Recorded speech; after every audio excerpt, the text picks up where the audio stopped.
Good morning student. Today I am going to teach you the new chapter of the grammar, that is primary and modal auxiliaries. Already you have learned the facts related to the modal auxiliaries, but once again we will learn about it. So you can see here main verbs and auxiliary verbs. Two kinds of verbs are given here, main verbs and auxiliary verb. What are main verb and auxiliary verb? We will discuss now. Read this sentence. Black clouds covered the sun before the storm broke. Black clouds covered, जो काले बादल थे वो covered हो गए, पूरी तरीके से कवर्ड कर दिया, ढक दिया सन को, सूर्य को, बिफोर द स्टॉर्म ब्रोक, तूफान आने से पहले। देखिए यहाँ पर कवर्ड है, covered is a main verb. I shall finish my work by evening, मैं अपना काम पूरा कर लूँगा शाम तक।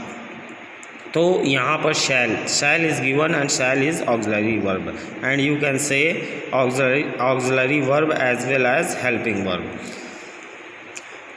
इन the first sentence the verb covered can stand on its own. देखिए क्या होता है, जो पहले सेंटेंस में कवर्ड दिया हुआ, कवर्ड वर्ब दी है, वो पूर्णतः अपने आप पे निर्भर है, मतलब उसे अपने अर्थ को प्रकट करने की किसी की ज़रूरत नहीं है। इन द सेकेंड सेंटेंस, जो दूसरा सेंटेंस है, the verb shall requires another verb finish to complete it meanings.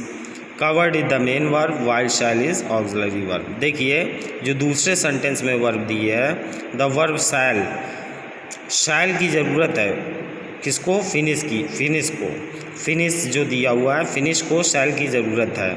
Without shall the finish cannot give the complete sense. जो फिनिश है उसे शैल की आवश्यकता है अपने अर्थ को प्रकट करने के लिए, पूर्ण अर्थ के लिए। Covered is the main verb, covered इसलिए मेन वर्ब है, while shall is an auxiliary verb. Shall जो है वो ऑक्सिलरी वर्ब है, उसी को हम हेल्पिंग वर्ब बोलते हैं।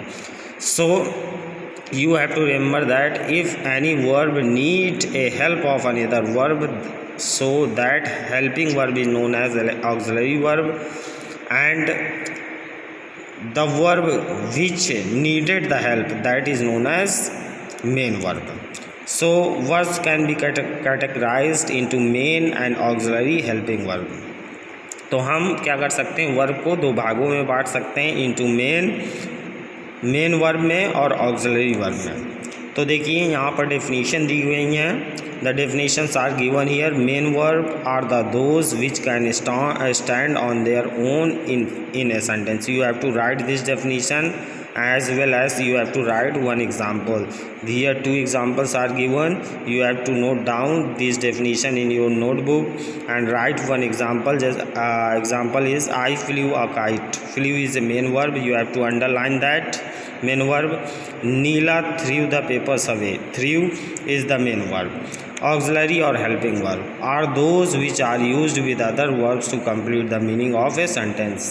As I told you before that auxiliary और helping verb, एक ही वर्ब को हम auxiliary verb बोलते हैं, और helping verb are those which are used, जिनका उपयोग होता है other verb के लिए, दूसरी क्रियाओं के लिए, to complete the meaning of the sentence, जिससे क्या हो सके, complete the meaning of the sentence का पूरा अर्थ कंप्लीट हो सके। The most commonly used auxiliary verbs are, जो प्रायः ज़्यादातर यूज़ किए जाते हैं वो ऑक्सिलरी वर्ब्स हैं। बी का जो फॉर्म दिया हुआ है, बी के जो फॉर्म्स बनते हैं प्रेजेंट, पास्ट और जो भी आपका है, इज़, एम, आर, वाज, वर, ये सारे के सारे ऑक्सिलरी वर्ब हैं। बी का जो फॉर्म बनता है आपका इज़ में भी कन्वर्ट हो जाता है, एम में, आर में, वाज में और वर्ब में।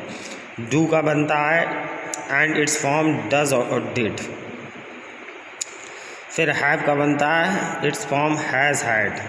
एंड शैल का शुड, विल, वुड। कैन का could, may, might, must, ought, dare, need. So these are the some helping verbs. You can see here you can see here example, I should play the drums. Should is helping verb and play is the main verb. I will see a doctor. Will is the helping verb. You can say will as the auxiliary verb and see is the main verb. Will.